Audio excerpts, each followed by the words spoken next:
Langit sore di kampung itu mulai berubah jingga ketika Pak Mulyo menumpahkan satu karung rumput gajah ke dalam palung kayu. Suara sapi yang berebut makan terdengar berat dan pelan, bercampur aroma jerami basah dan tanah lembab bekas hujan siang tadi. Kandang milik Pak Mulyo berdiri di samping rumahnya yang sederhana. Dinding rumah itu masih berupa batako yang belum diplester seluruhnya. Di teras tergantung lampu kuning redup yang biasa dinyalakan menjelang maghrib. Dari dalam rumah, samar-samar terdengar suara radio kecil memutar pengajian. Pelan-pelan, jangan dorong-dorongan, gumam Pak Mulyo sambil menepuk leher seekor sapi coklat besar. Ia hafal hampir semua hewan di kandangnya. Mana sapi yang suka menendang ember, mana kambing yang rakus, mana yang paling tenang saat dimandikan. Baginya, hewan kurban bukan sekadar dagangan. Ada tanggung jawab di situ. Ada harapan banyak orang yang ingin beribadah. Di halaman depan, Bu Sri sedang menyapu daun mangga yang jatuh tertiup angin sore. Sesekali ia melihat ke arah kandang sambil mengusap peluh di dahinya. "Pak, nanti malam Pak RT jadi datang lihat sapi?" tanyanya. Pak Mulyo mengangguk tanpa menoleh. Katanya habis Isya, mau pilih buat kurban musyola. Bu Sri tersenyum kecil, wajahnya tampak sedikit lega. Beberapa bulan terakhir mereka memang berharap banyak pada musim kurban tahun ini. Anak mereka, Rian, baru diterima di universitas negeri di kota. Biaya masuknya tidak sedikit. Kalau sapi yang besar laku 2 lagi, kayaknya cukup buat daftar. "Ulang Rian," ucap Bu Sri pelan. Pak Mulyo berhenti sejenak, tangannya mengelus kepala sapi putih di depannya. "Insya Allah cukup," jawabnya pelan.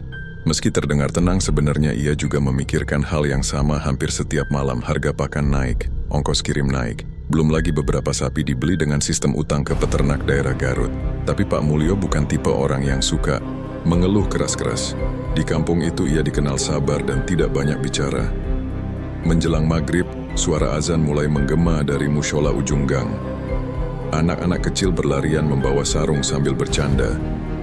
Aroma gorengan dari rumah-rumah warga mulai tercium bersama asap kayu bakar. Pak Mulyo menutup pintu kandang satu persatu. "Sudah, makan yang tenang," katanya pelan pada hewan-hewan itu seperti bicara pada manusia. Di ujung jalan kecil depan rumah, seorang pria berdiri memperhatikan kandang itu cukup lama. Pak Darso, tetangga Pak Mulyo sendiri. Wajahnya tampak kusut, matanya cekung seperti orang kurang tidur. Di tangannya ada rokok yang tinggal separuh.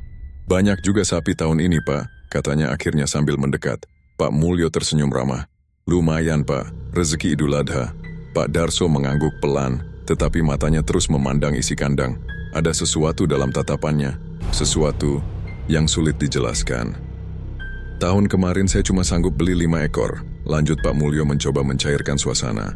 "Sekarang alhamdulillah bisa lebih banyak." Pak Darso tersenyum tipis.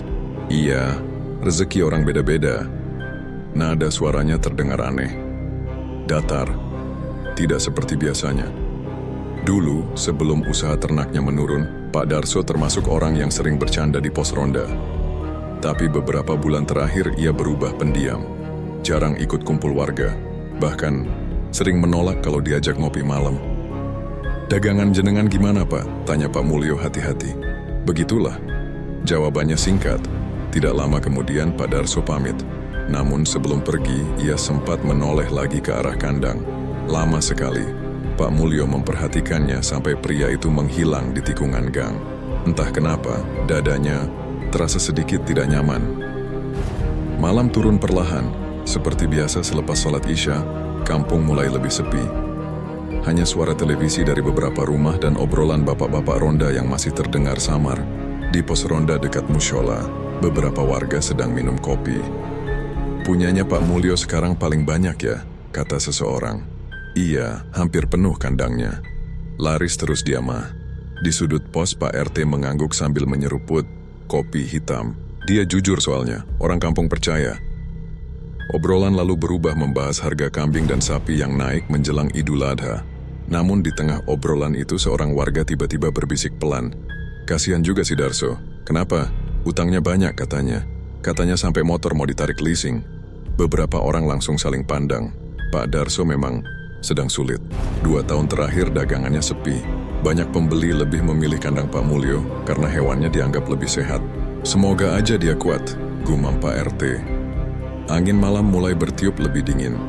Daun bambu di belakang mushola bergesekan pelan, mengeluarkan suara gemerisik panjang.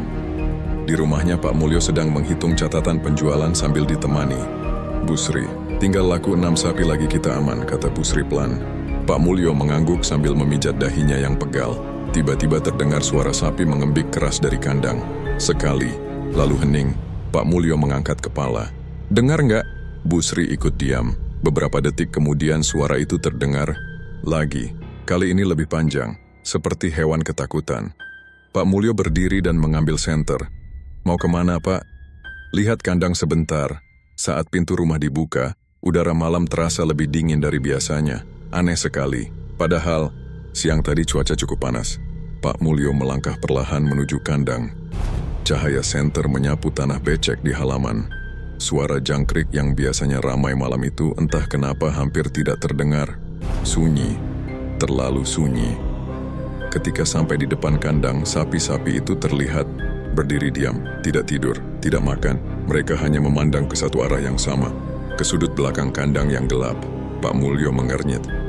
"Sst, kenapa kalian?" Ia menyorotkan senter ke arah sudut itu. Kosong, hanya tumpukan jerami dan dinding bambu tua. Namun entah kenapa bulu kuduknya perlahan berdiri. Di balik bau jerami dan kotoran sapi, ada aroma lain yang samar. Seperti bau tanah basah bercampur sesuatu yang gosong. Pak Mulyo diam beberapa saat. Lalu, dari arah kebun bambu belakang rumah terdengar suara langkah pelan. Kresek, kresek, seperti seseorang berjalan di atas daun kering. Pak Mulyo cepat menoleh. Gelap, tidak ada siapa-siapa. Tetapi perasaan tidak nyaman itu tiba-tiba muncul begitu saja. Seolah ada seseorang yang sedang memperhatikan rumahnya dari kejauhan. Sejak malam ketika sapi-sapi itu mendadak gelisah, hati Pak Mulyo tidak benar-benar tenang. Meski pagi harinya semua terlihat normal, bayangan tentang kandang yang sunyi dan tatapan hewan-hewan yang mengarah ke sudut gelap itu terus teringat di kepalanya. Pagi itu kampung kembali sibuk seperti biasa. Ibu-ibu mencuci di depan rumah sambil mengobrol soal harga cabai. Anak-anak kecil bermain sepeda di gang sempit. Dari kejauhan terdengar suara tukang bakso keliling memukul mangkuk. Namun menjelang Idul Adha, suasana kampung memang selalu sedikit berbeda.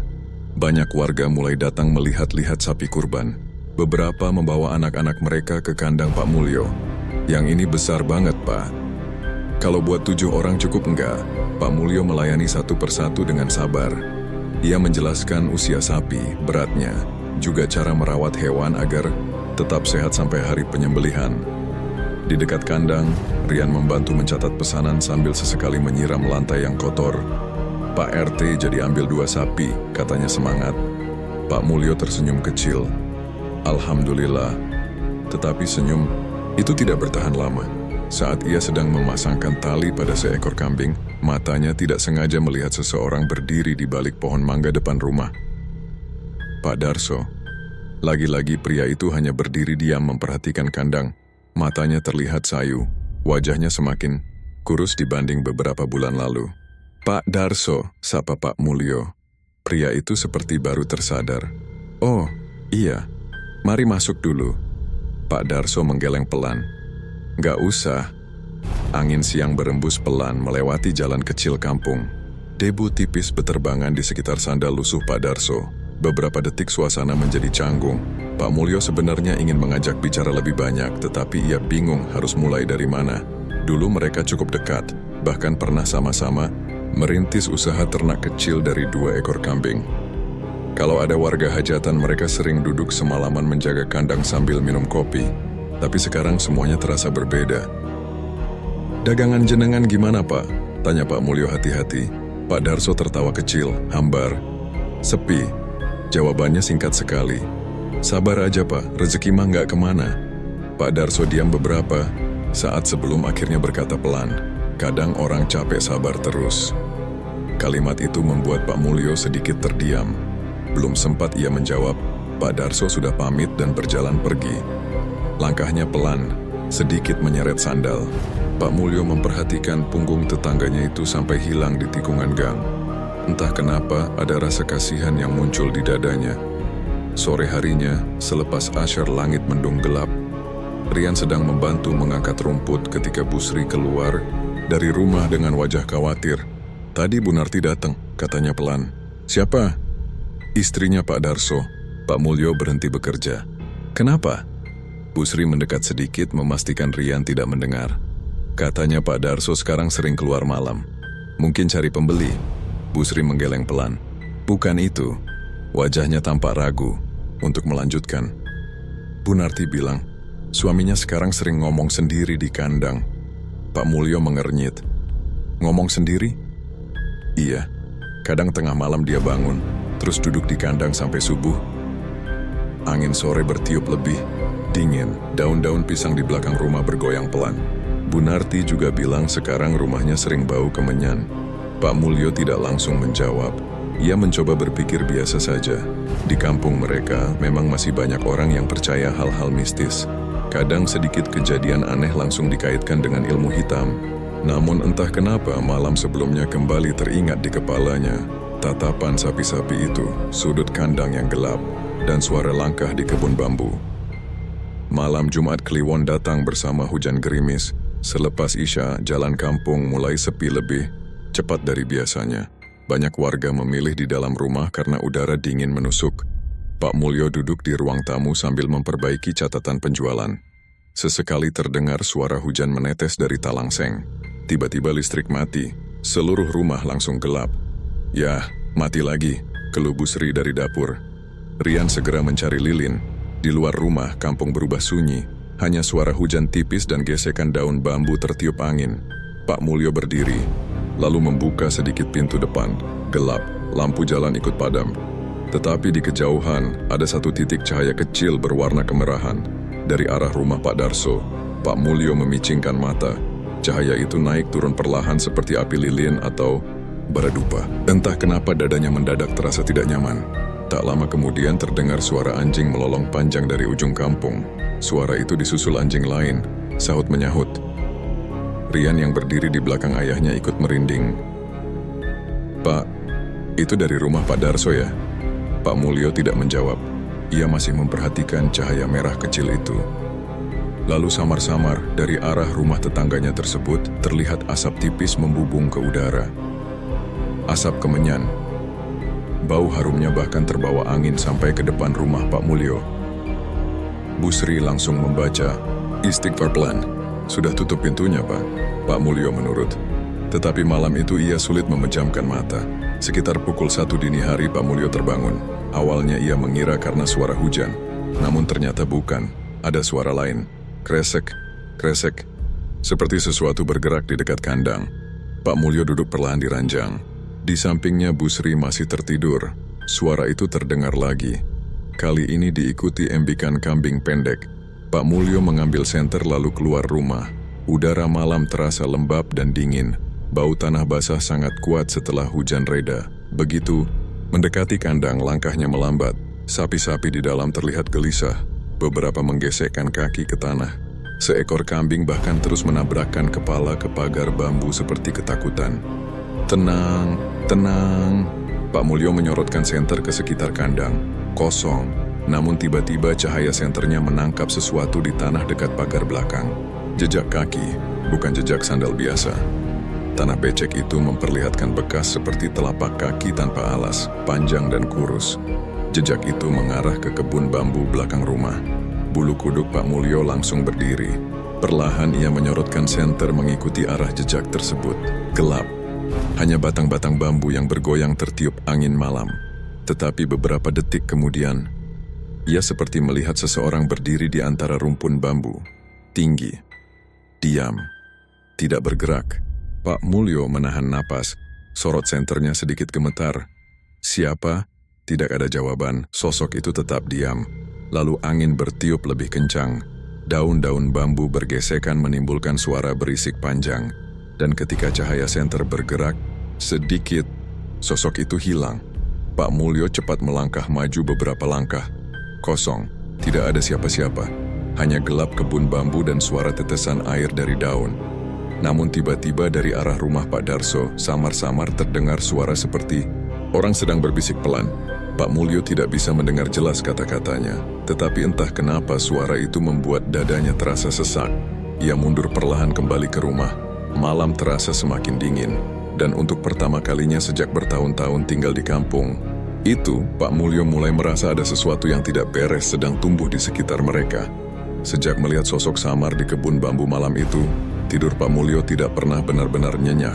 Ia mulai sering terbangun menjelang dini hari hanya untuk memastikan kandangnya baik-baik saja. Kadang ia keluar rumah sambil membawa senter, memeriksa satu persatu tali pengikat sapi, memastikan tidak ada yang aneh. Tetapi justru karena itu, ia mulai sadar ada sesuatu yang perlahan berubah di sekitar kandangnya. Sapi-sapi miliknya menjadi lebih mudah gelisah. Beberapa kali hewan-hewan itu tiba-tiba berdiri bersamaan di tengah malam, menatap ke arah yang sama seperti sedang melihat seseorang. Padahal kandang kosong, tidak ada siapa-siapa. Pagi hari setelah malam kejadian di kebun bambu, Pak Mulyo mencoba bersikap biasa saja. Ia tidak ingin Busri atau Rian ikut ketakutan, namun wajahnya tetap terlihat murung. Saat sedang membersihkan kandang, Pak RT datang bersama dua warga lain untuk melihat sapi kurban yang sudah mereka pesan. "Pak Mulyo sehat?" tanya Pak RT, sambil tertawa kecil. Mukanya kayak kurang tidur. Pak Mulyo tersenyum tipis. "Biasa Pak, kepikiran dagangan." Pak RT mengangguk memahami. Musim kurban memang masa paling sibuk bagi penjual ternak. Hampir semua peternak tidur lebih sedikit dibanding hari biasa. Tetapi saat mereka sedang berbicara, salah satu sapi mendadak mengamuk. Brak. Tali kayu yang mengikat lehernya sampai berguncang. Keras. Semua orang terkejut. Kenapa itu?" seru salah satu warga. Sapi besar berwarna hitam itu mendengus keras sambil menghentakkan kaki ke tanah. Matanya melotot ke arah belakang kandang. Pak Mulyo cepat menenangkannya. Sudah. Namun anehnya, sapi itu terus menolak tenang. Bahkan tubuhnya gemetar seperti ketakutan. Pak RT ikut melihat ke arah belakang kandang. "Hah? Ada apa di sana?" "Kosong. Hanya rumpun bambu dan tumpukan karung bekas pakan." Tetapi udara di sekitar belakang kandang terasa lebih dingin dibanding tempat lain. Pak RT mengusap lengannya pelan. "Aneh, siang-siang begini dingin amat." Pak Mulyo tidak menjawab. Jantungnya justru berdegup lebih keras. Menjelang sore, awan mendung mulai menutup langit kampung. Burung-burung pipit yang biasanya ramai di atap rumah tampak terbang rendah. Angin bergerak lambat membawa bau lumpur dari sawah belakang. Di dapur, Busri sedang menggoreng tempe ketika listrik mendadak berkedip. Cetak, padam sebentar, lalu menyala lagi. Bikin kaget aja, gumamnya. Tidak lama kemudian Rian masuk dari luar rumah dengan wajah bingung. "Bu, tadi aku lihat Pak Darso." "Kenapa?" "Dia berdiri di pinggir jalan depan kandang." "Terus?" Rian ragu sejenak sebelum melanjutkan. "Dia kayak ngomong sendiri." Busri berhenti membalik tempe. "Apa?" "Tadi aku sapa, tapi dia nggak jawab. Matanya malah lihat ke kandang terus." Wajah Busri langsung berubah tidak nyaman. Sejak beberapa hari terakhir, cerita tentang Pak Darso memang mulai jadi bahan bisik-bisik warga. Ada yang bilang ia sering pergi keluar kampung malam-malam. Ada juga yang mengaku melihatnya membawa ayam hitam ke kebun belakang sungai. Bahkan Bu Narti, istrinya sendiri, sekarang jarang keluar rumah. Katanya sering sakit kepala dan susah tidur. Menjelang maghrib, hujan akhirnya turun. Awalnya gerimis kecil, lalu semakin deras. Suara air menghantam atap seng memenuhi rumah-rumah warga. Jalan gang mulai sepi lebih cepat. Pak Mulyo menutup kandang lebih awal malam itu. Saat sedang memasang kait pintu kandang, ia kembali mencium bau yang sama. Bau tanah basah bercampur sesuatu yang gosong. Ia mengangkat kepala perlahan. Matanya memandang ke arah kebun bambu belakang rumah. Gelap. Tetapi entah kenapa perasaannya mengatakan ada seseorang di sana. Mengawasi. Pak Mulyo cepat masuk rumah sambil membaca istighfar pelan. Malam itu terasa berbeda, terlalu sunyi. Bahkan, setelah hujan berhenti, suara jangkrik tidak terdengar sama sekali. Biasanya selepas hujan, suara kodok dari sawah akan ramai bersahutan. Tetapi malam itu kosong. Sunyi panjang yang membuat telinga terasa tidak nyaman. Pak Mulyo duduk di ruang tamu sambil menonton televisi, tetapi pikirannya tidak fokus. Rian sudah tidur. Bu Sri sedang melipat pakaian di kamar. Jam dinding menunjukkan pukul 11 malam ketika suara itu terdengar. Krek, seperti pintu bambu. Digeser perlahan, Pak Mulyo langsung menoleh ke arah luar rumah. Suara itu datang dari kandang. Beberapa detik kemudian terdengar embikan kambing pendek, lalu sunyi lagi. Pak Mulyo berdiri. "Pak," panggil Bu Sri dari kamar. "Mau kemana?" "Lihat kandang sebentar." "Jangan sekarang." Tetapi Pak Mulyo sudah mengambil senter. Begitu pintu rumah dibuka, udara dingin langsung menyentuh wajahnya. Dingin yang aneh, bukan dingin biasa setelah hujan, melainkan dingin yang membuat dada terasa berat. Halaman rumah tampak lembab terkena sisa air hujan. Cahaya bulan tertutup awan tipis. Pak Mulyo melangkah perlahan menuju kandang. Kali ini langkahnya terasa lebih berat dari biasanya. Dan semakin dekat ke kandang, bau tanah basah itu semakin kuat. Bercampur aroma kemenyan tipis. Pak Mulyo menyorotkan senter ke dalam kandang. Sapi-sapi itu kembali berdiri. Semua diam. Semua menghadap ke arah yang sama, belakang kandang. Jantung Pak Mulyo mulai berdegup keras. Ia memutar arah senter perlahan. Cahaya bergerak melewati pagar bambu, karung pakan, ember air, lalu berhenti. Di sudut paling belakang kandang ada sesuatu berdiri, hitam, tinggi, diam. Pak Mulyo membeku. Tubuhnya mendadak dingin. Sosok itu seperti manusia, tetapi terlalu kurus dan terlalu tinggi. Rambutnya panjang menutupi wajah. Ia berdiri tanpa bergerak sedikit pun. Pak Mulyo ingin berteriak, tetapi tenggorokannya terasa tercekat. Cahaya senter di tangannya mulai gemetar. Beberapa detik yang terasa sangat lama berlalu begitu saja. Lalu, salah satu sapi mendadak mengeluarkan suara keras. "Mo!" Pak Mulyo tersentak. Cahaya senternya bergerak. Dan ketika ia kembali menyorot sudut kandang, sosok itu hilang, kosong. Tidak ada apa-apa. Pak Mulyo mundur satu langkah. Napasnya memburu. Keringat dingin mulai keluar di pelipis meski udara sangat dingin. Tiba-tiba, dari arah belakang kebun bambu terdengar suara langkah cepat. Kresek! Kresek! Kresek! Seperti seseorang berlari di atas daun kering. Pak Mulyo spontan menyorotkan senter ke arah suara itu. Dan di sela batang-batang bambu yang gelap, ia melihat bayangan seseorang berjalan menjauh. Samar. Tetapi langkahnya pincang sedikit. Pak Mulyo mengenali cara berjalan itu. Dadanya langsung terasa sesak. Itu seperti langkah Pak Darso. Namun sebelum ia sempat berpikir lebih jauh, tiba-tiba semua sapi di kandang mengamuk bersamaan. Tali tambang berguncang keras, pagar bambu bergetar. Kambing-kambing menabrak dinding kandang sambil mengembik ketakutan. Suara gaduh memenuhi malam. Bu Sri sampai keluar rumah sambil panik. Pak Mulyo berdiri kaku di depan kandang.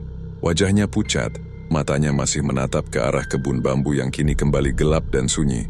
Tetapi jauh di dalam hatinya muncul perasaan yang belum pernah ia rasakan sebelumnya. Takut, bukan takut kehilangan ternak, melainkan takut karena ia mulai sadar mungkin semua ini memang bukan gangguan biasa. Malam setelah sapi-sapi itu mengamuk menjadi malam terpanjang bagi Pak Mulyo. Hampir sampai subuh ia tidak tidur. Ia duduk di kursi kayu depan rumah sambil sesekali memandangi kandang yang gelap diterpa cahaya lampu kuning redup. Bu Sri beberapa kali memintanya masuk. "Sudah Pak, mungkin cuma hewan kaget." Tetapi Pak Mulyo sendiri tidak yakin dengan kata-kata itu. Bayangan sosok hitam di sudut kandang terus teringat jelas di kepalanya. Terlalu jelas untuk dianggap halusinasi. Menjelang pukul 4 pagi, suara azan subuh mulai terdengar dari mushola ujung gang. Udara dingin menusuk tulang. Kabut tipis turun menyelimuti jalan kampung. Pak Mulyo akhirnya masuk rumah untuk mengambil air wudhu. Saat itulah suara aneh itu terdengar. Bruk, seperti sesuatu jatuh dari dalam kandang. Pak Mulyo langsung menoleh, lalu disusul suara lain. Bruk, bruk. Cepat, berat, berturut-turut. Jantungnya langsung berdegup keras, Pak. Bu Sri ikut panik. Pak Mulyo segera mengambil senter lalu berlari keluar rumah. Tanah halaman masih basah dan licin. Nafasnya memburu saat mendekati kandang. Begitu pintu kandang dibuka, tubuh Pak Mulyo langsung membeku. Seekor sapi besar tergeletak di tanah. Diam, matanya terbuka. Dari mulutnya keluar busa hitam pekat. Ya Allah. Suara Pak Mulyo bergetar. Belum. Sempat ia mendekat, seekor kambing di sudut kandang mendadak roboh. Bruk, kakinya bergerak-gerak beberapa detik sebelum diam. Pak Mulyo panik. "Rian, cepat bangunin warga." Rian yang baru keluar rumah langsung berlari ke gang sambil berteriak meminta bantuan. Suasana kampung mendadak gaduh menjelang subuh. Lampu rumah mulai menyala satu persatu. Warga berdatangan memakai sarung dan jaket seadanya. Pak RT menjadi salah. Satu yang pertama datang. Astagfirullah. Wajahnya langsung pucat melihat isi kandang. Satu demi satu hewan mulai roboh. Ada yang masih berdiri gemetar sebelum akhirnya jatuh. Ada yang mengeluarkan suara panjang seperti kesakitan. Tidak ada luka, tidak ada darah, tetapi semua hewan tampak seperti ketakutan sebelum mati. Beberapa warga mencoba membantu menyiram air, memeriksa mulut hewan, bahkan memanggil mantri hewan dari kampung sebelah. Namun semuanya terlambat. Saat matahari mulai muncul, dari balik awan pagi, hampir seluruh isi kandang sudah mati. 47 ekor. Hanya tersisa 3 sapi dan 2 kambing yang masih hidup, meski terlihat sangat lemas. Pak Mulyo duduk lemas di tanah berlumpur, tangannya gemetar, matanya kosong memandangi hewan-hewan yang selama berbulan-bulan ia rawat kini tergeletak tidak bernyawa. Busri menangis pelan di teras rumah, Rian hanya diam. Dengan wajah pucat, kampung yang biasanya ramai suara pagi kini berubah muram. Bahkan burung-burung terasa enggan mendekat ke sekitar kandang. Menjelang siang, berita tentang kematian ternak Pak Mulyo menyebar cepat. Warga dari kampung sebelah mulai berdatangan hanya untuk melihat kandang itu. Bisik-bisik mulai terdengar di mana-mana, katanya kena santet. Ada yang iri mungkin. Mana mungkin mati bareng begitu? Kalau penyakit harusnya pelan-pelan. Pak RT beberapa kali meminta warga tidak asal bicara, tetapi ketakutan sudah terlanjur menyebar, apalagi saat mantri hewan datang memeriksa bangkai ternak, ia sendiri terlihat bingung. Tidak ada tanda penyakit aneh, katanya sambil mengusap keringat. Racun? Mantri itu menggeleng. Kalau racun biasanya organ dalam rusak parah. Ini enggak. Terus kenapa? Pria itu diam. Cukup lama sebelum menjawab pelan, saya juga nggak ngerti. Jawaban itu justru membuat suasana semakin tidak nyaman. Sore harinya, bangkai ternak mulai dikubur di tanah kosong dekat kebun belakang. Beberapa warga membantu menggali lubang besar. Aroma tanah bercampur bau bangkai memenuhi udara. Pak Mulyo ikut membantu meski tubuhnya sudah sangat lemas. Ia nyaris tidak bicara sejak pagi, pikirannya terasa kosong. Hancur. Semua tabungannya ada di kandang itu. Semua harapan biaya kuliah Rian, semua utang ke peternak, hilang dalam satu malam. Saat sedang berdiri memandangi lubang kuburan ternak, Pak Mulyo melihat seseorang datang dari ujung jalan. Pak Darso, pria itu berjalan pelan mendekati kerumunan warga. Wajahnya tampak datar. "Turut prihatin, Pak," katanya lirih. Pak Mulyo menatapnya beberapa detik. Entah kenapa, untuk pertama kalinya sejak mereka bertetangga, Pak Mulyo merasa ada sesuatu yang dingin dalam tatapan mata pria itu. Bukan sedih, bukan iba, melainkan sesuatu yang sulit dijelaskan. Pak Darso berdiri cukup lama melihat bangkai sapi yang sedang dikubur. Lalu perlahan sudut bibirnya bergerak tipis, sangat tipis, hampir seperti senyum. Pak Mulyo langsung merasakan bulu kuduknya berdiri. Namun sebelum ia sempat berpikir lebih jauh, Pak Darso sudah berjalan pergi lagi tanpa banyak bicara. Pak RT yang berdiri di dekat Pak Mulyo ikut memperhatikan kepergian. Pria itu, aneh ya dia sekarang. Gumamnya pelan, Pak Mulyo tidak menjawab. Dadanya mulai terasa sesak lagi. Malam datang lebih cepat dari biasanya. Langit kampung gelap tertutup awan tebal. Angin malam membawa bau tanah kuburan ternak yang baru ditimbun. Di dalam rumah, suasana sangat sunyi, tidak ada televisi, tidak ada obrolan. Busri hanya duduk sambil memegang tasbih. Rian memandangi lantai dengan mata kosong, sementara Pak Mulyo duduk sendiri di teras rumah. Lampu depan berkedip pelan diterpa angin. Dari kandang yang kini hampir kosong terdengar suara. Rantai bergesek perlahan. Krek, krek. Padahal tidak ada hewan bergerak. Pak Mulyo mengangkat kepala perlahan. Suara itu terdengar lagi. Krek, krek, pelan. Berulang. Seolah ada sesuatu yang sedang berjalan di dalam kandang kosong. Pak Mulyo berdiri, Perlahan, tubuhnya terasa berat saat ia melangkah mendekati kandang. Angin malam tiba-tiba berhenti total, sunyi, terlalu sunyi, bahkan suara jangkrik kembali menghilang. Pak Mulyo menyorotkan senter ke dalam kandang. 3 sapi yang tersisa berdiri berhimpitan di sudut kandang. Mata mereka membelalak ketakutan. Mereka semua menatap ke arah belakang kandang, ke arah kebun bambu. Pak Mulyo perlahan mengarahkan senter ke sana, gelap. Tetapi di antara batang-batang bambu itu, seperti ada seseorang berdiri, diam mengawasi. Pak Mulyo menahan napas, lalu samar-samar angin membawa sesuatu ke telinganya. Suara bisikan, pelan sekali, seperti seseorang sedang membaca sesuatu dari kejauhan. Pak Mulyo mundur 1 langkah, tangannya mulai gemetar. Dan ketika cahaya senternya bergerak sedikit, ia melihat mata merah kecil menyala sesaat di balik rumpun bambu, lalu hilang. Begitu saja. Pak Mulyo langsung mundur cepat, menjauh dari kandang, nafasnya memburu, jantungnya seperti mau pecah. Di belakangnya, 3 sapi yang tersisa mendadak mengeluarkan suara panjang bersamaan. Oh, suara itu menggema ke seluruh kampung yang gelap. Dan malam itu, untuk pertama kalinya, Pak Mulyo mulai percaya bahwa sesuatu yang tidak terlihat sedang benar-benar mengincar dirinya. Sejak kematian puluhan ternak Pak Mulyo, suasana kampung berubah pelan-pelan. Orang-orang memang masih beraktivitas seperti biasa. Anak-anak tetap berangkat sekolah, ibu-ibu tetap pergi ke warung, bapak-bapak tetap duduk di pos ronde selepas Isya. Tetapi ada sesuatu yang terasa berbeda. Malam menjadi lebih cepat sepi. Pintu rumah mulai ditutup sebelum jam 9 malam. Anak-anak dilarang bermain terlalu jauh.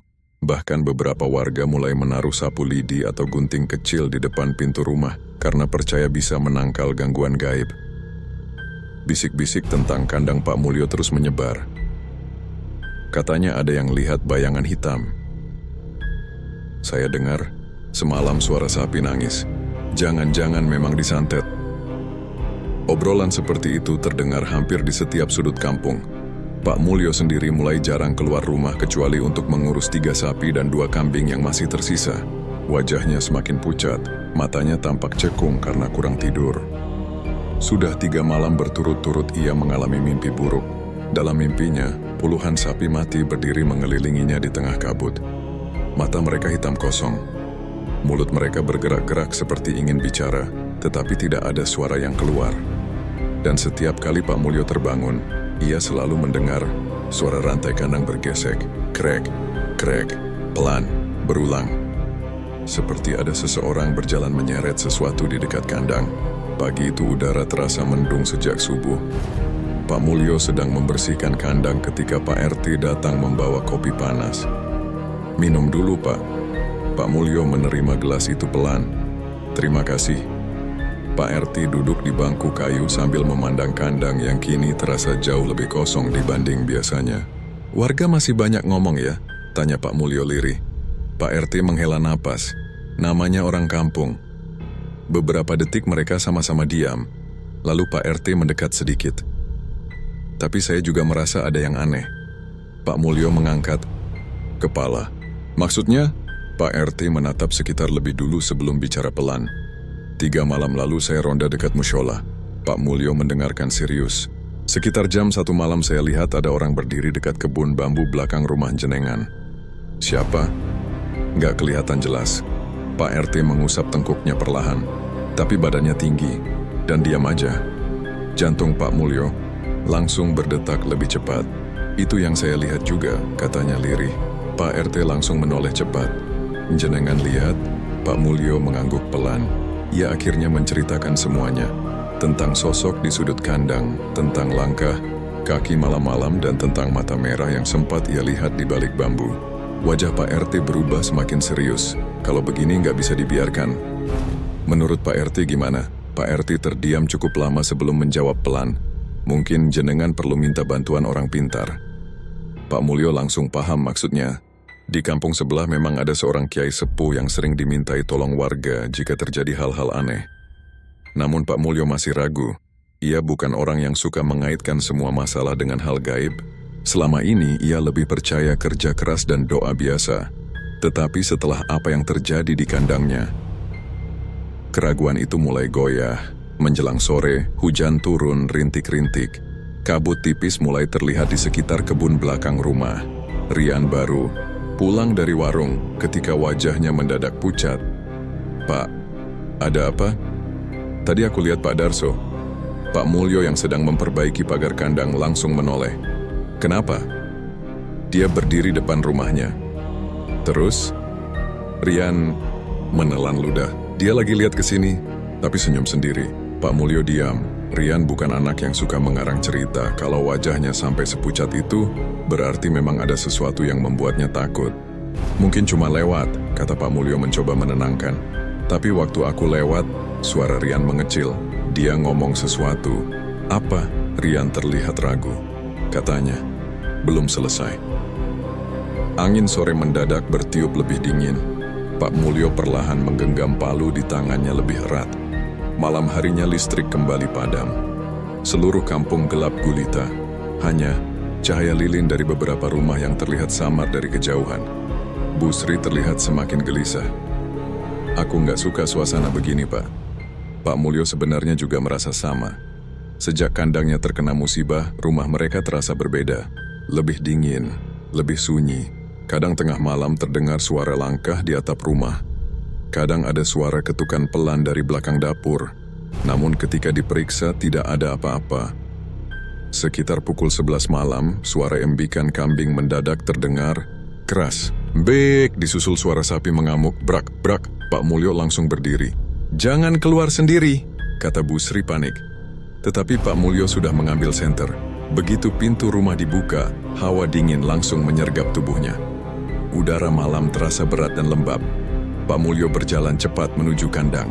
Suara hewan-hewan itu terdengar semakin panik. Saat cahaya senter masuk ke dalam kandang, Pak Mulyo langsung berhenti. 3 sapi yang tersisa berhimpitan di sudut. Tubuh mereka gemetar, mata mereka menatap lurus ke arah luar kandang.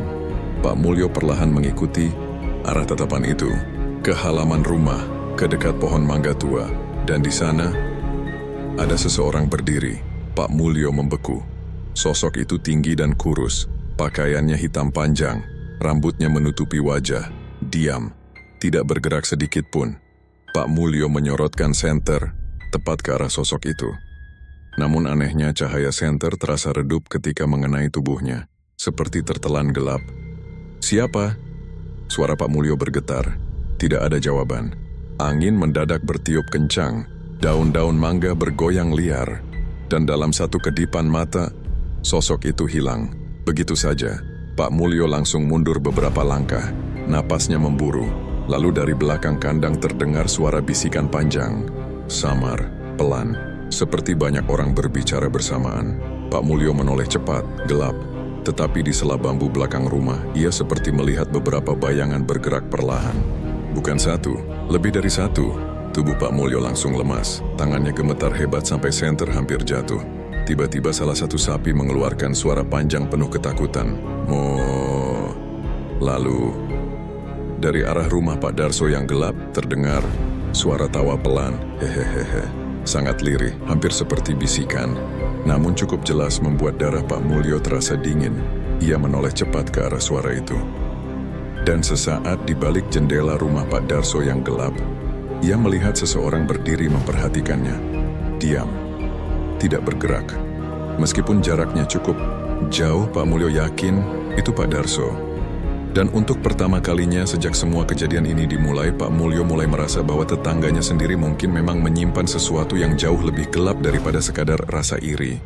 Pagi setelah kejadian sosok hitam di dekat pohon mangga, Pak Mulyo akhirnya menyerah pada pikirannya sendiri. Ia tidak bisa lagi menganggap semua itu kebetulan. Terlalu banyak hal aneh terjadi sejak kematian ternaknya. Suara langkah tengah malam, bayangan di kebun bambu, bisikan dari arah kandang dan tatapan Pak Darso yang semakin membuatnya tidak nyaman. Sejak subuh wajah Pak Mulyo terlihat kusut. Ia duduk di teras rumah sambil memandangi kandang yang kini hanya berisi 3 sapi dan 2 kambing. Kandang itu terasa asing sekarang. Padahal dulu tempat itu selalu membuatnya tenang. Bu Sri keluar, membawa teh panas lalu duduk di samping suaminya. "Pak," suaranya pelan. Pak Mulyo mengangkat kepala. "Kita ke Pak Kiai aja." Kalimat itu akhirnya keluar juga. Pak Mulyo diam cukup lama. Angin pagi bertiup pelan membawa bau rumput basah dari sawah belakang. Di kejauhan terdengar suara anak-anak berangkat sekolah. Kalau memang ini bukan gangguan biasa, lanjut Bu Sri lirih, kita nggak bisa diam terus. Pak Mulyo mengusap wajahnya pelan. Ia sebenarnya masih berat menerima kenyataan bahwa hidupnya kini bersentuhan dengan hal-hal yang selama ini hanya ia dengar dari cerita orang kampung. Namun jauh di dalam hati, ia sadar mereka memang butuh pertolongan. Pak RT kemarin juga bilang begitu, gumamnya. Bu Sri mengangguk pelan, daripada makin parah. Akhirnya menjelang zuhur, Pak Mulyo memutuskan pergi menemui Kiai Sepuh yang tinggal di kampung sebelah. Namanya Kiai Hashim. Usianya sudah hampir 70 tahun. Tubuhnya kurus, janggutnya putih tipis dan cara bicaranya selalu pelan. Warga sekitar mengenalnya sebagai orang alim yang jarang bicara soal hal gaib kecuali memang diperlukan. Rumahnya berada di ujung kampung dekat area persawahan tua. Langit siang itu mendung ketika Pak Mulyo berangkat bersama Pak RT menggunakan motor tua. Sepanjang perjalanan suasana terasa sepi. Sawah-sawah tampak kosong. Burung-burung bangau berdiri diam di pematang. Pak RT sesekali melirik Pak Mulyo yang sejak tadi hanya diam memegang lutut. "Tenang aja," katanya mencoba menenangkan. "Pak, Kiai orang baik." Pak Mulyo mengangguk kecil, tetapi perasaannya tetap tidak enak. Entah kenapa sejak keluar rumah tadi, ia merasa seperti sedang diikuti. Beberapa kali ia menoleh ke belakang motor. Tidak ada siapa-siapa, namun rasa diawasi itu terus ada. Sekitar 30 menit kemudian mereka sampai di rumah Kiai Hashim. Rumah kayu sederhana itu berdiri di pinggir sawah. Halamannya dipenuhi tanaman obat dan pohon kelor. Di teras tergantung lampu minyak kecil meski hari masih siang. Suasananya sangat tenang, aneh, tetapi menenangkan. Pak RT mengetuk pintu pelan. Tak lama kemudian seorang santri muda keluar mempersilakan mereka masuk. Di ruang tamu yang sederhana, Kiai Hashim sudah duduk menunggu. Pak Mulyo langsung mencium tangan lelaki tua itu dengan hormat. "Duduk Mulyo," ucap sang Kiai pelan. Suara lelaki tua itu lembut, tetapi terasa berat. Pak Mulyo duduk perlahan. Belum sempat ia mulai bercerita, Kiai Hashim lebih dulu menatapnya dalam-dalam. "Kandangmu terasa sangat dingin." Kalimat itu membuat Pak Mulyo langsung merinding. Pak RT sampai saling pandang dengan Pak Mulyo. "Kiai tahu?" tanya Pak RT pelan. Kiai Hashim tidak langsung menjawab. Ia hanya mengambil tasbih di sampingnya lalu memutarnya perlahan. "Ceritakan semuanya." Dan untuk pertama kalinya, Pak Mulyo menceritakan seluruh kejadian tanpa ditutupi sedikit pun. Tentang malam-malam yang sunyi, tentang sosok hitam di kandang, tentang kematian ternaknya, tentang Pak Darso. Ruangan menjadi sangat hening selama cerita itu berlangsung. Sesekali Kiai Hashim memejamkan mata seperti sedang mendengarkan sesuatu yang lain. Setelah Pak Mulyo selesai bicara, lelaki tua itu menghela napas panjang. "Orang sekarang terlalu mudah putus asa," gumamnya pelan. Pak Mulyo menatap bingung. "Maksud Kiai?" Kiai Hashim menatap langsung ke mata Pak Mulyo. "Ada orang yang terlalu ingin rezeki sampai lupa caranya." Angin sore tiba-tiba bertiup. Dari jendela terbuka. Tirai putih bergerak pelan. "Kandangmu pernah dimasuki sesuatu," lanjut sang Kiai. Tubuh Pak Mulyo langsung menegang. "Sesuatu bagaimana, Kiai?" "Kiriman." Satu kata itu membuat ruangan terasa lebih dingin. "Pak," RT menelan ludah. "Kiriman santet?" Kiai Hashim menggeleng pelan. Lebih dari itu, lelaki tua itu lalu berdiri perlahan. "Ayo kita lihat kandangmu." Menjelang asyar mereka kembali ke rumah Pak Mulyo. Langit semakin gelap. Awan tebal menggantung rendah seperti mau hujan besar. Saat Kiai Hashim masuk halaman rumah, 3 sapi yang tersisa langsung gelisah. Mereka mundur ke sudut kandang sambil mendengus pelan. Kiai Hashim memandang sekitar cukup lama. Matanya berhenti di kebun bambu belakang rumah. Wajahnya langsung berubah serius. "Sudah lama bambu itu di situ," Pak Mulyo mengangguk. "Dari zaman bapak saya." Kiai Hashim berjalan perlahan menuju belakang kandang. Pak Mulyo dan Pak RT mengikuti dari belakang. Udara di area itu terasa jauh lebih dingin. Bahkan angin seperti berhenti bergerak. Kiai Hashim tiba-tiba berhenti di dekat pagar bambu kandang. Ia jongkok perlahan lalu menyibak tanah dengan tongkat kayunya. Beberapa detik kemudian, terdengar suara Pak RT tercekat. "Astagfirullah." Di dalam tanah dangkal itu terdapat gulungan kain hitam kecil yang diikat tali merah. Pak Mulyo langsung pucat. Kiai Hashim mengambil benda itu perlahan menggunakan daun pisang kering. Saat kain dibuka sedikit, terlihat isi di dalamnya. Tanah kuburan, potongan bulu hewan, dan paku berkarat. Bau busuk langsung menyebar. Pak Mulyo mundur satu langkah. Itu apa, Kiai? Wajah Kiai Hashim tampak semakin berat. Ada orang yang meminta rezeki dengan mengorbankan rezeki orang lain. Angin mendadak bertiup kencang. Daun-daun bambu bergesekan keras. Krik, krik. 3 sapi di kandang mulai gelisah lagi. Salah satunya bahkan terus menghentakkan kaki ke tanah. Kiai Hashim memejamkan mata beberapa detik, lalu berkata, "Pelan, yang dikirim ke sini bukan sekadar niat buruk." Pak Mulyo merasa tenggorokannya kering. Terus apa? Kiai Hashim membuka mata perlahan. Sesuatu sedang diberi makan dari rasa iri dan putus asa manusia. Kalimat itu membuat bulu kuduk Pak Mulyo berdiri seluruhnya. Tiba-tiba dari arah kebun bambu terdengar suara langkah pelan. Kresek, kresek. Semua orang langsung menoleh. Gelap, tidak ada siapa-siapa. Namun Kiai Hashim menatap lurus ke arah kebun dengan wajah tenang. "Aku tahu kau di sana," ucapnya pelan. Angin langsung berhenti. Suasana mendadak sangat sunyi. Dan beberapa detik kemudian, dari balik rumpun bambu terdengar suara tawa lirih. Hehehehehe. Suara itu tipis sekali, hampir seperti suara orang menahan napas. Pak RT langsung mundur ketakutan. Pak Mulyo merasakan lututnya melemas, tetapi Kiai Hashim tetap berdiri tenang sambil menggenggam tasbihnya erat. Lalu lelaki tua itu berkata pelan tanpa menoleh, "Malam ini jangan ada yang keluar rumah setelah Isya." Wajahnya terlihat jauh lebih serius dibanding sebelumnya, karena yang datang nanti mungkin bukan manusia lagi. Sejak kedatangan Kiai Hashim ke rumah Pak Mulyo, suasana kampung semakin tidak tenang. Berita tentang benda aneh yang ditemukan di belakang kandang cepat menyebar dari mulut ke mulut. Warga mulai benar-benar percaya bahwa kematian ternak Pak Mulyo bukan musibah biasa. Selepas maghrib, jalan kampung menjadi lebih cepat sepi. Warung kopi tutup lebih awal. Pos ronda kosong. Bahkan suara televisi dari rumah-rumah warga terdengar lebih pelan dari biasanya. Semua orang seperti takut menarik perhatian sesuatu yang tidak terlihat. Di rumah Pak Mulyo sendiri suasana terasa tegang. Kiai Hashim duduk di ruang tamu sambil membaca wirid pelan. Tasbih kayunya bergerak perlahan di tangan keriputnya. Pak Mulyo duduk di dekat pintu sambil terus memandangi kandang dari kejauhan. Sementara Busri dan Rian memilih diam di dalam kamar. Angin malam mulai bertiup dingin. Sesekali terdengar suara bambu bergesekan dari belakang rumah. Krek, krek. Suara itu membuat dada Pak Mulyo semakin tidak nyaman. "Kiai," ucapnya pelan. Siapa sebenarnya yang melakukan ini?" Kiai Hashim tidak langsung menjawab. Tatapannya tetap tenang memandang halaman rumah yang gelap.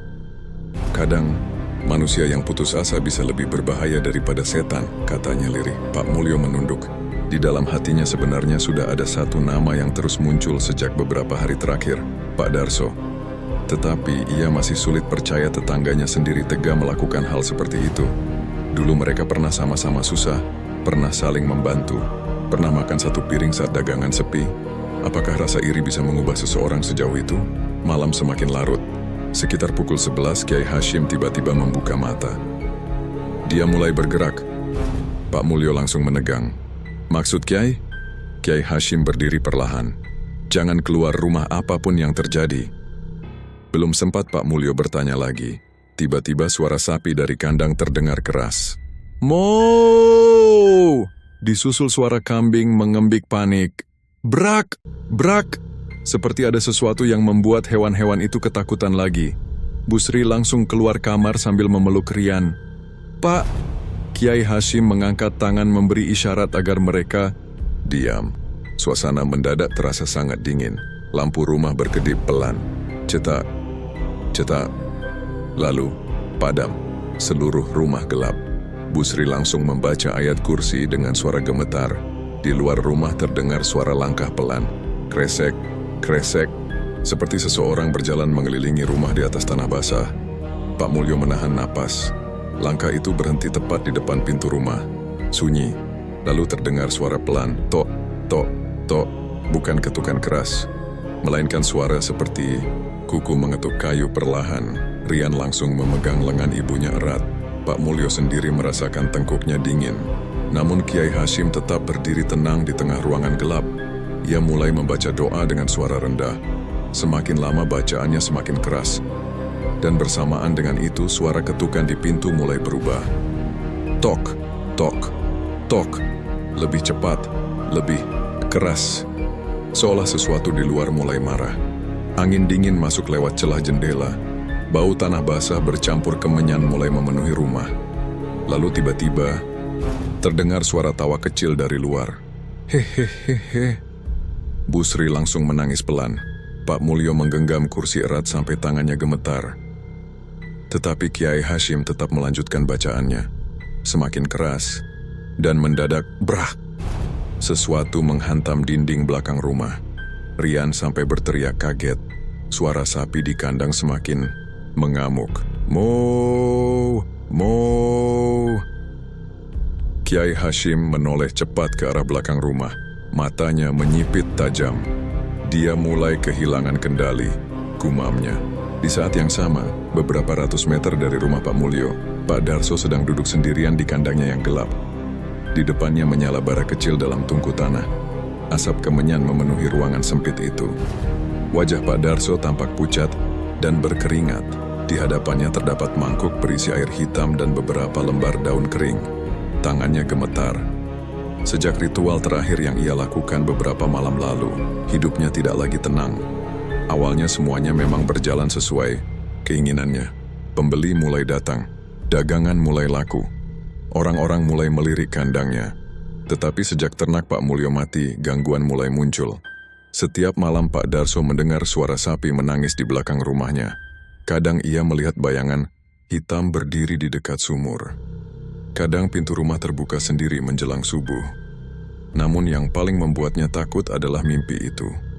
Mimpi tentang sosok tinggi hitam yang selalu berdiri di ujung kandangnya sambil berkata, "Belum selesai." Pak Darso sebenarnya ingin berhenti, tetapi ia tidak tahu caranya. Ia masih ingat pertama kali mendatangi dukun tua di lereng gunung beberapa bulan lalu. Saat itu utangnya menumpuk, motor hampir ditarik leasing, anaknya sakit, dagangan sepi total. Dalam keadaan putus asa, ia menerima tawaran yang seharusnya ia tolak. Kalau ingin rezeki cepat, kata dukun itu waktu itu, harus ada rezeki orang lain yang dipindahkan. Awalnya Pak Darso mengira hanya ritual biasa, tetapi perlahan syaratnya semakin aneh. Darah ayam hitam, tanah kuburan, dan benda milik orang yang ingin dijatuhkan. Semua itu ia lakukan diam-diam. Dan kini, ia mulai menyesal. Tiba-tiba suara langkah terdengar dari belakang kandangnya. Kresek, kresek. Pak Darso langsung menoleh, gelap. Namun ia tahu, sesuatu itu datang lagi. Napasnya mulai memburu. Aku sudah lakukan semua. Bisiknya ketakutan. Tidak ada jawaban, tetapi dari sudut kandang perlahan terdengar suara napas berat. Pak Darso memejamkan mata rapat, tubuhnya gemetar. Lalu suara itu terdengar lagi. Belum selesai. Suara itu bukan suara manusia biasa. Parau, panjang. Seperti berasal dari tenggorokan yang penuh lumpur. Pak Darso langsung jatuh terduduk. Ampun. Air matanya mulai keluar. Tetapi suara itu justru tertawa kecil. Hehehehe. Lampu, minyak di kandang tiba-tiba padam sendiri, gelap total. Dan di tengah gelap itu, Pak Darso merasa ada sesuatu berdiri tepat di belakangnya. Dekat sekali, bau tanah kuburan langsung memenuhi hidungnya. Tubuh Pak Darso kaku, ia tidak berani menoleh, lalu perlahan. Sesuatu itu berbisik tepat di telinganya. Rezeki belum lunas. Pak Darso menjerit keras, namun suaranya tenggelam. Bersama angin malam yang kembali berembus dingin ke seluruh kampung.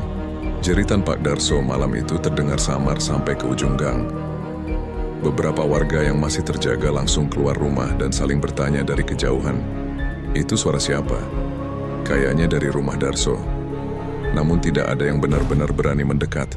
Sejak kejadian kematian ternak Pak Mulyo, suasana kampung memang berubah menjadi penuh ketakutan. Orang-orang lebih memilih mengunci pintu rapat-rapat daripada mencari tahu sesuatu di malam hari. Di rumah Pak Mulyo sendiri, Kiai Hashim masih berdiri di ruang tamu sambil membaca doa pelan. Setelah suara hantaman dan ketukan misterius tadi, suasana perlahan kembali sunyi. Tetapi justru kesunyian itu terasa lebih menekan. Lampu rumah akhirnya menyala kembali meski cahayanya redup berkedip-kedip. Pak Mulyo menatap Kiai Hashim dengan wajah tegang. "Kiai, itu tadi apa?" Kiai Hashim menghela napas panjang. "Yang dipelihara manusia karena keserakahannya." Kalimat itu membuat tenggorokan Pak Mulyo terasa kering. Bu Sri memeluk Rian lebih erat di sudut ruangan. "Apakah semua ini belum selesai?" tanyanya pelan. Kiai Hashim memandang ke arah kandang. "Belum." Angin malam kembali berembus dari luar rumah membawa bau tanah basah dan kemenyan yang semakin kuat. 3 sapi yang tersisa di kandang terdengar mendengus gelisah. Mereka belum tenang, dan itu pertanda sesuatu masih berada di sekitar rumah. Menjelang tengah malam, Kiai Hashim meminta Pak Mulyo menyiapkan air bersih, garam, dan beberapa lembar daun kelor. "Malam ini kita bersihkan tempat ini," katanya pelan. Pak Mulyo segera menuruti. Meski tubuhnya lelah dan pikirannya kacau, ada sedikit rasa tenang karena Kiai Hashim terlihat sangat yakin dengan apa yang ia lakukan. Di luar rumah, langit benar-benar gelap tanpa bulan. Awan hitam menggantung rendah di atas kampung. Tidak ada suara jangkrik, tidak ada suara kodok, hanya suara angin yang sesekali melewati rumpun bambu belakang rumah. Kriek! Kriek! Setelah semua siap, Kiai Hashim mulai berjalan menuju kandang. Pak Mulyo mengikuti dari belakang sambil membawa lampu minyak. Bu Sri dan Rian diminta tetap di dalam rumah. Begitu mereka masuk ke kandang, hawa dingin langsung terasa jauh lebih kuat dibanding di luar. Napas Pak Mulyo sampai terlihat samar di udara. Padahal malam itu bukan musim dingin. Kiai Hashim memercikan air yang sudah dibacakan doa ke setiap sudut kandang sambil melantunkan ayat-ayat Al-Quran dengan suara tenang. Awalnya tidak terjadi apa-apa. 3 sapi yang tersisa hanya berdiri diam sambil memandang mereka. Namun ketika Kiai Hashim mulai mendekati bagian belakang kandang, seekor sapi putih mendadak mengamuk. "Mo!" Tubuhnya menghantam pagar bambu, keras sekali. Brak! Pak Mulyo kaget sampai hampir menjatuhkan lampu minyak. "Kiai, diam!" ucap Kiai Hashim tegas. Sapi itu terus mengamuk sambil menatap ke arah kebun bambu. Matanya membelalak penuh ketakutan. Dan saat itulah Pak Mulyo mendengar sesuatu. Bisikan. Samar sekali. Seperti banyak orang berbicara bersamaan dari arah belakang kandang. Pak Mulyo menegang. "Kiai, dengar nggak?" Kiai Hashim tetap melanjutkan bacaannya. Namun wajah lelaki tua itu mulai terlihat lebih serius. Angin mendadak bertiup sangat dingin. Lampu minyak di tangan Pak Mulyo bergoyang hebat. Lalu, brak! Sesuatu menghantam dinding belakang kandang dari luar. Pak Mulyo refleks menoleh. Gelap. Tetapi di sela-sela bambu, seperti ada bayangan hitam bergerak cepat. Terlalu cepat untuk dilihat jelas. Keringat dingin mulai mengalir di pelipis Pak Mulyo, sementara Kiai Hashim terus membaca doa semakin keras. Suara bacaannya menggema di dalam kandang yang sempit. Dan semakin keras doa itu dibaca, suara bisikan dari luar juga semakin ramai, berdesis, bersahut-sahutan. Pak Mulyo mulai merasakan dadanya sesak. Tiba-tiba salah satu kambing tersisa mengembik panjang. Mbek! Lalu hewan itu jatuh terduduk, seperti lemas. Pak Mulyo hendak mendekat, tetapi langkahnya terhenti saat melihat sesuatu di sudut kandang. Ada sosok berdiri di sana, hitam, tinggi, rambut panjang menutupi wajah, diam tanpa bergerak. Pak Mulyo langsung membeku, tangannya gemetar. Hebat, Kiai, suaranya hampir tidak keluar. Namun sebelum Kiai Hashim menoleh, sosok itu perlahan bergerak mundur ke arah dinding kandang. Lalu, hilang begitu saja ke dalam gelap. Pak Mulyo mundur 1 langkah dengan napas memburu. Jantungnya berdetak sangat keras sampai telinganya berdenging. Dan tiba-tiba, dor! Pintu kandang tertutup sendiri sangat keras. Lampu minyak langsung padam, gelap total. Pak Mulyo spontan panik. Kiai! Di dalam gelap terdengar suara sapi mengamuk dan rantai berguncang. Mo! Brak! Krek! Pak Mulyo hampir kehilangan keseimbangan. Namun di tengah kekacauan itu, suara Kiai Hashim tetap terdengar jelas membaca ayat demi ayat tanpa berhenti. Suara itu seperti satu-satunya hal yang membuat Pak Mulyo masih bisa berpikir. Beberapa detik kemudian, Kiai Hashim meniup kuat ke arah depan. Hus! Dan mendadak, semua kembali sunyi. Benar-benar sunyi. Angin berhenti. Suara hewan berhenti. Pak Mulyo berdiri gemetar di tengah gelap, lalu perlahan lampu minyak menyala kembali sendiri. Api kecilnya bergerak tenang. Pak Mulyo langsung melihat sekeliling. Kandang kembali normal, sapi-sapi hanya berdiri diam sambil terengah pelan. Tetapi saat matanya melihat ke lantai dekat sudut belakang kandang, tubuhnya langsung dingin. Di tanah basah itu terdapat bekas telapak kaki hitam, banyak, seolah tadi ada banyak orang berdiri di sana. Pak Mulyo mundur perlahan. Kyai Hashim menatap bekas kaki itu lama sekali. Lalu lelaki tua itu berkata pelan, yang datang malam ini bukan satu. Bulu, kuduk Pak Mulyo langsung berdiri. Terus, sekarang gimana? Kyai Hashim memejamkan mata sebentar sebelum menjawab. Orang yang mengirim mereka mulai kehilangan kendali. Angin kembali bertiup dari arah kampung. Namun kali ini membawa sesuatu yang membuat Pak Mulyo merinding. Bau hangus, seperti kayu terbakar. Kyai Hashim langsung menoleh ke arah rumah-rumah warga di kejauhan. Di balik gelap malam, samar-samar terlihat cahaya merah kecil menyala dari arah rumah Pak Darso. Cahaya merah dari arah rumah Pak Darso terlihat semakin jelas di tengah gelap malam. Awalnya hanya seperti nyala lampu minyak biasa.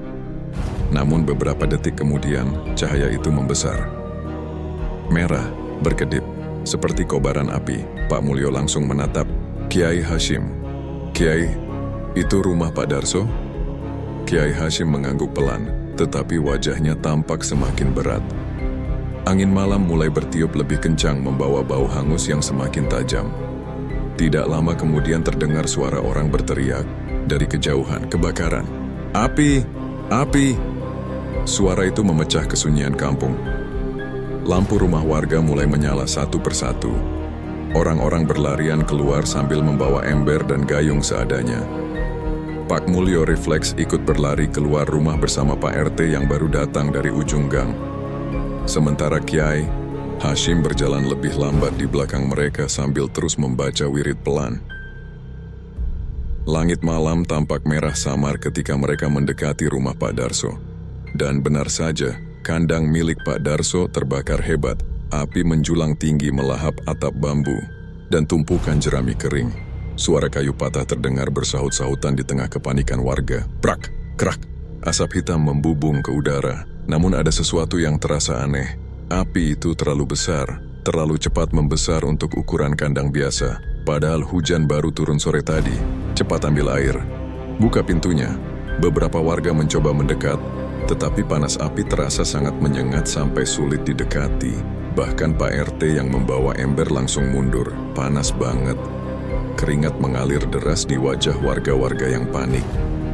Dari dalam kandang terdengar suara sapi mengamuk ketakutan. Moo! Moo! Suara itu membuat suasana semakin kacau. Pak Mulyo berdiri terpaku menatap kobaran api. Dadanya terasa sesak, entah kenapa di balik suara gaduh warga. Ia seperti mendengar sesuatu yang lain, suara tawa kecil. Hehehe, samar, tipis, bercampur. Suara api. Pak Mulyo langsung menoleh ke sekitar. Tidak ada siapa-siapa, tetapi bulu kuduknya perlahan berdiri. Tiba-tiba terdengar suara jeritan dari samping rumah. Itu Pak Darso. Beberapa warga langsung berlari ke arah sumber suara. Pak Darso ditemukan terjatuh di dekat sumur belakang rumahnya. Wajahnya pucat pasi, matanya membelalak ketakutan, tubuhnya gemetar hebat seperti orang kedinginan. Pak Mulyo ikut mendekat. Pak Darso, namun pria itu seperti tidak mendengar. Matanya terus menatap ke arah kandang yang terbakar. Bibirnya bergerak-gerak sendiri. Bukan saya. Pak RT mencoba memegang bahunya. Tenang dulu. Tetapi Pak Darso tiba-tiba menjerit keras. Dia datang lagi. Semua orang langsung terdiam. Siapa? Tanya salah satu warga pelan. Pak Darso mulai menangis. Air matanya bercampur keringat dan debu. Dia bilang belum selesai. Pak Mulyo merasakan dadanya semakin dingin. Kyai Hashim yang sejak tadi diam akhirnya mendekat perlahan. Tatapan lelaki tua itu tenang, tetapi berat. Apa yang kau cari sudah datang mengambil balasannya, Darso. Pak Darso langsung memandang Kyai Hashim dengan wajah penuh ketakutan.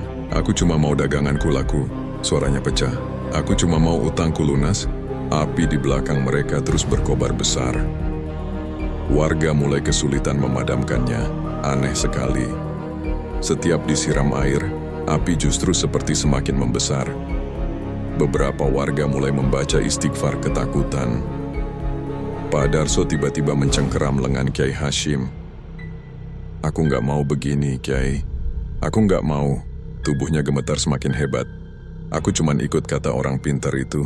Katanya tinggal ambil rezeki orang lain sedikit." Pak Mulyo menunduk pelan.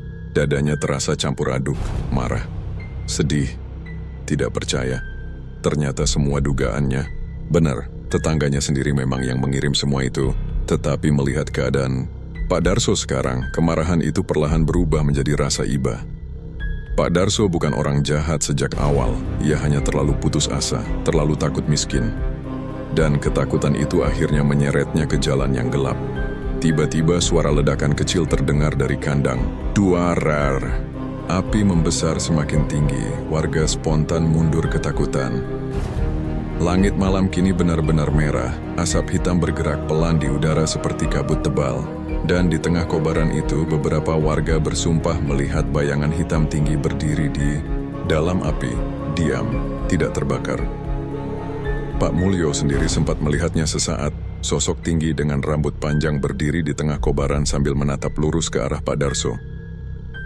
Lalu perlahan menghilang bersama percikan api. Pak Darso langsung berteriak, "Histeris, pergi! Pergi!" Ia menangis sambil menutup wajahnya sendiri. Kiai Hashim memegang pundaknya kuat-kuat. "Cukup, Darso." Tangisan pria itu pecah semakin keras. "Aku salah, Kiai. Aku salah." Suara sapi dari dalam kandang perlahan mulai menghilang satu persatu. Sampai akhirnya hanya tersisa suara api yang membakar. Kraket, kraket. Dan malam terasa sangat sunyi setelah itu. Butuh waktu hampir 2 jam sampai api benar-benar padam. Namun, seluruh kandang Pak Darso sudah habis. Tidak ada hewan yang selamat. Yang tersisa hanya puing kayu hitam dan bau hangus menyengat. Warga berdiri diam memandangi sisa kebakaran dengan wajah muram. Tidak ada yang bicara banyak. Malam itu mereka seperti menyadari satu hal. Ada sesuatu yang tidak boleh dimainkan manusia. Pak Darso duduk lemas di tanah dekat rumahnya. Matanya kosong. Sesekali bibirnya masih bergerak membaca istighfar pelan. Pak Mulyo mendekatinya perlahan. Beberapa detik mereka hanya saling diam.